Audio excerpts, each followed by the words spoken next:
What is up, everybody? It is once again I'm Jermaine here, casting a little bit of Starcraft 2 action. From the Korhal compound, I'm going to bring you a little bit of ZVP action. Over here in the bottom left-hand corner position on Korhal compound is the red Zerg player, Jormus. And over here, our blue Protoss, Vasana. It's kind of a cool name, Vasana. Yeah, alright, so this is a gold level replay from the subreddit, I'm sorry, wow, a little tongue-tied. The subreddit /r/castit, as all of my replays are. Just a subreddit dedicated to getting casters experience and getting amateurs games casted. It's an outstanding subreddit. I highly encourage you to check it out if you have any interest in such things. But yeah, so Korhal Compound for PvZ is really interesting. This third, it starts off as a very defensive map. You know, this natural is very easy to take because of the choke points here. You can just spine up as a Zerg player, or, you know, forge and cannon up as a Protoss player. But then as you try to take that third, things get a little more challenging as that gateway goes down on 12, 13-ish. This third's a little harder to take. You do have to come out of your choke to go defend it, and then a fourth and a fifth is even harder to take. So long macro games are going to get more and more challenging. Which means for the Protoss player, the run buys are going to be really difficult. As you can see, the Protoss player is taking his gas here on 14. Nothing too out of the ordinary, pretty standard so far. And we're going to get the 15 hatch out of the Protoss, or out of the Zerg, 15 hatch out of Protoss, 15 hatch out of the Zerg player, and that expansion is going to be safe because there is no forge down yet for the Protoss. Gas being taken, so it is likely we're probably going to see a speed lane opening. But yeah, so as we see the cybernetics core drop down here, the Zerg can always just constantly run lings down through here into this third. Well, there we go. Down into this third, and it makes things very difficult to keep a third base. Spawning pool has just now dropped, so it was a 15 hatch, 15 hatch, 15 gas, 15 pool. Pretty economic opening there. Pretty safe given the build that the Protoss chose to open with. Now, if the Protoss chose to open with a forge opening, obviously that expansion would be in danger from cannons here. But he didn't, so there's no sense in talking about it anymore. As the cybernetics core finishes up, I bet you'll see that warp gate technology getting researched, and warp gate is indeed going down.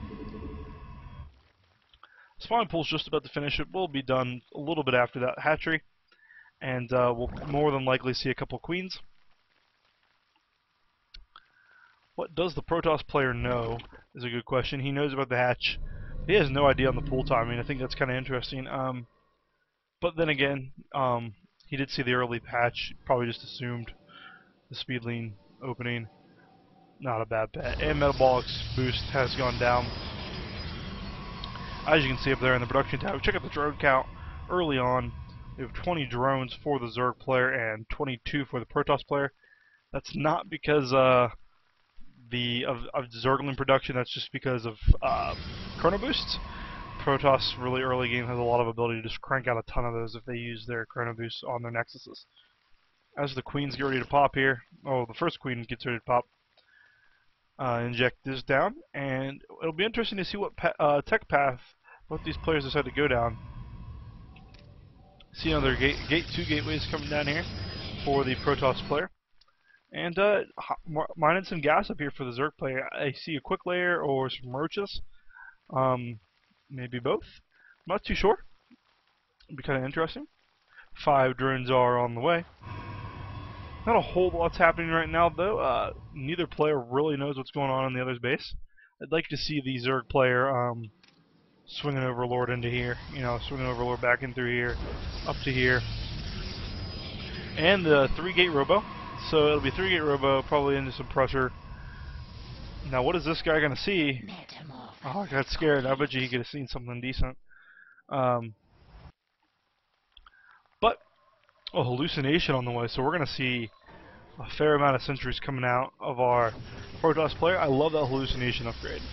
Great for scouting. All too often, it's just missed, and it's not taken seriously. I do like the double forge coming down here. as you can see, for our Protoss player. Going to get ahead on those upgrades as the Roach Warren finishes for the Zerg player. So we're going to have upgraded Roaches versus upgraded Gateway units. Kind of curious to see what pops out of this robotics facility after the Observer. Yeah, it's always an Observer first. Almost always, just because you need that vision as Protoss. You need to know what your opponent's doing. Go to the Units tab. Very drone heavy for our hero here, Jormus, who is the provider of the replay. 40 drones to 28. He doesn't have any fighting units out, so, and he's not pulling larva really. So it'll be really interesting to see what happens if a push decides to come, which it doesn't look like there's one coming. There's only a few sentries out, 5 sentries out, and a stalker and 2 zealots as it is. But 9 roaches on the way, and there are already 4lings out in the field. Those 4lings are probably going to go take the towers. Yes, indeedy. And that observer is going to see that, but the observer is going to get in here in a minute and see everything. 2 overseers, you can bet that he doesn't really know what's going on, so he's just playing it a little safe and a little scared of any potential DTs. But me and you know there are no DTs are coming. No DTs are coming. There are more gateways on the way. Gateways and cannons. Just a standard gateway push probably going to be coming out here for the Protoss player. Up to layer tech, that Hydralisk Den is on the way. I don't know what he's really making that off of. What does he know? Not a whole lot. I think that just might be a cautionary. What if he's going? You know, he's got to be safe. I guess I can understand that a little bit. I would have liked to see him though scout a little more. Shoot this guy up here. I think he would feel much safer if he knew. And all the probes being transferred there. Nothing really to see just yet. As it stands, the upgrades are 00 for the Zerg players, ranged, and 00 for the Protoss. But the Protoss does have +1/+1, about 3/8 of the way done. And Roach speed is on the way for the Zerg player. Now this Overseer is going to be right in the perfect position. He's going to catch that army, move it out. That's a pretty meaty army though. 104 supply for the Zerg to 58 of the Protoss. What have I been watching this whole game? Not a whole lot going on, and the Protoss knows it. Moves everything back there. I mean, that's the army, folks. You know, you got 5 sentries, 5 stalkers, and 2 zealots. Kind of curious to see what he targets here. I'm gonna go right after that pylon. I'm gonna go after the one pylon powering the cannon, but there's more than one. And that push was repelled a little bit. Great Sim City here from the Protoss, making it very difficult for anybody that wants to do anything to get in there. 8 more roaches on the way, +1/+1 about to finish up for the Protoss player. As an Immortal pops out, that's going to be a huge help against those roaches. The Hydras could target that down easy peasy, but if you leave with the roaches in the front like you're supposed to, that Immortal is going to tear them down. Pretty good job nitpicking away here by the Zerg player Jormus, but I don't know exactly what he hopes to accomplish with this pretty good great force field, but is it going to be enough? Just if he targets down that Immortal, it doesn't look like there's just enough stuff here from the Protoss player. Supplies drastic of 114 to 57, like a huge disparity. Army loss tab shows us that there is just a lot lost, and this push will be repelled by the Protoss player, but at what cost? Only 1 worker lost each way, so the Zerg player is actually 500 resources behind. I really like that out of the Protoss player. Great hold with that Sim City and with some, you know, good control of his force fields. These roaches, though, they're speed roaches. There's 11 of them, and they're coming to do some battle. But this +1/+1 is finished for the Protoss player, and that makes that Immortal really strong against these roaches. Really, really strong. Protoss player going for robotics facility, getting a couple cheap shots at the Immortal there. Spire is on the way for the Zerg player, but is it going to even matter? Knocking down the door. I think if he just went right after the army, he'd win. But what's he trying to do? Force his way up into the main here, trying to unpower a pylon that's not really powering a whole lot. Marches his way in, and he's actually trapped these roaches. I don't know if this is going to work out in his favor or not. I mean, the army, sure, is substantial in size, but supplies aren't such a despair anymore. 91 supply for the Zerg player, 62 for the Protoss. And he's going to walk into the mineral line and try to clean up a few probes, but it's not really going to matter. Let's keep an eye on the armies, on the workers' kill tab. 12 for the Zerg, or 1 for the Protoss. So yeah, that's worth it in the end, but the army value hasn't really deteriorated. 20 supply difference. Wow, 20 supply difference for the Zerg player. What's the income tab look like? Zerg player is light years ahead in terms of income, but I'm really curious to see army tab. Army supply for the Zerg player. It's actually dead even right now, but the worker supply is going to tell the tale. It'll just... Wow, what am I doing here? It'll just come down to a push. You get the infestation pit and a third on the way. I like that time in the infestation pit, right when you're going to be able to take these extra gases. You're going to get that infestation pit up and really start producing those key critical infestors. He's got a little bit of every tech back here. I'd like to see him actually upgrade. You know, +1 carapace is about to finish, but he's got the money for +1 missile attacks. But the Zerg player is starting to pull back ahead in supply. You know, now he's at a 30 supply lead, 114 to 81 as this base is going up. This base is probably going to get grabbed both of these gases, then we're going to see mad infestor production with an early hive on the way. Well, it's not really an early hive, but it's a early hive in terms of how many gases he's got. Can't really support those tier 3 units with only 6 gases, but I would be curious to see what he wants to do with that hive tech. Maybe it's just for upgrade powering.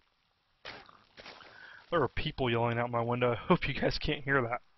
But yeah, 5 more gateways coming down. The Protoss kind of in a bit of a wreck right now.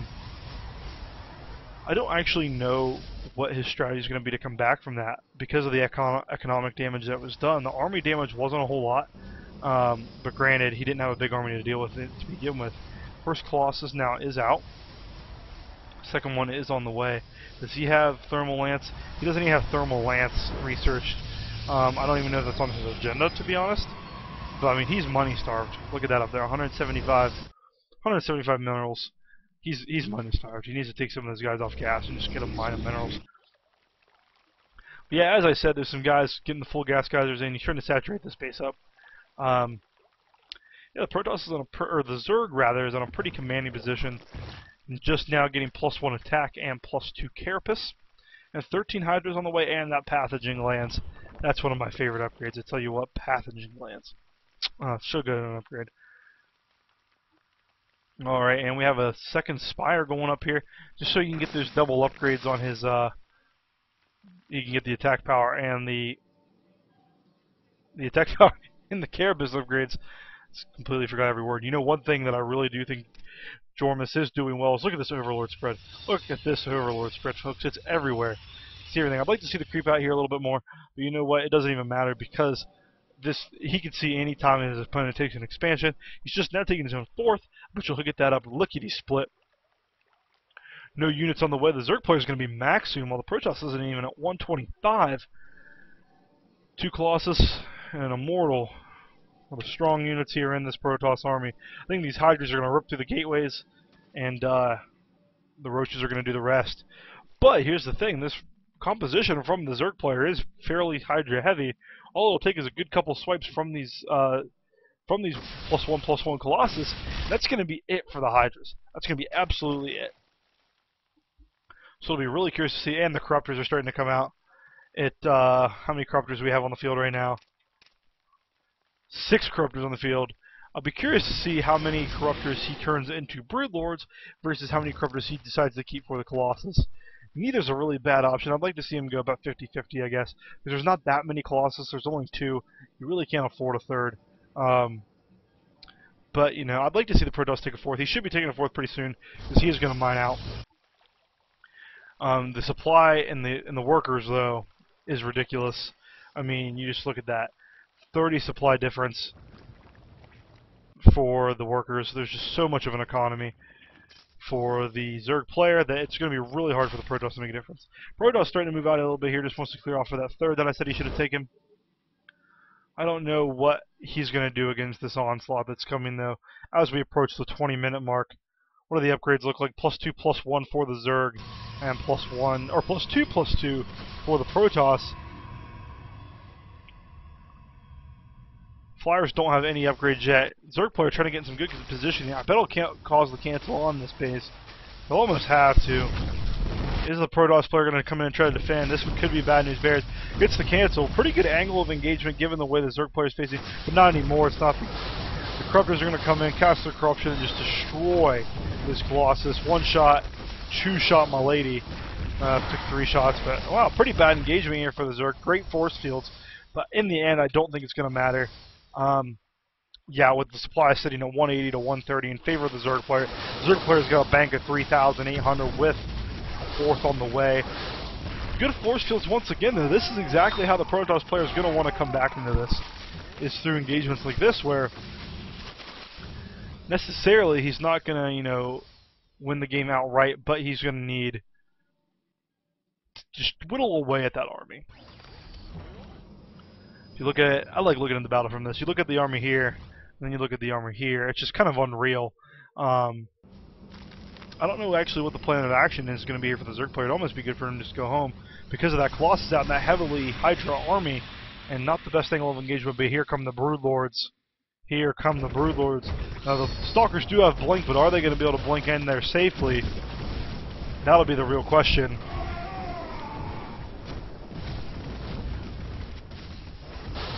Good force fields that don't really trap a whole lot of anything, but the Protoss is starting to get closer to those Broodlords.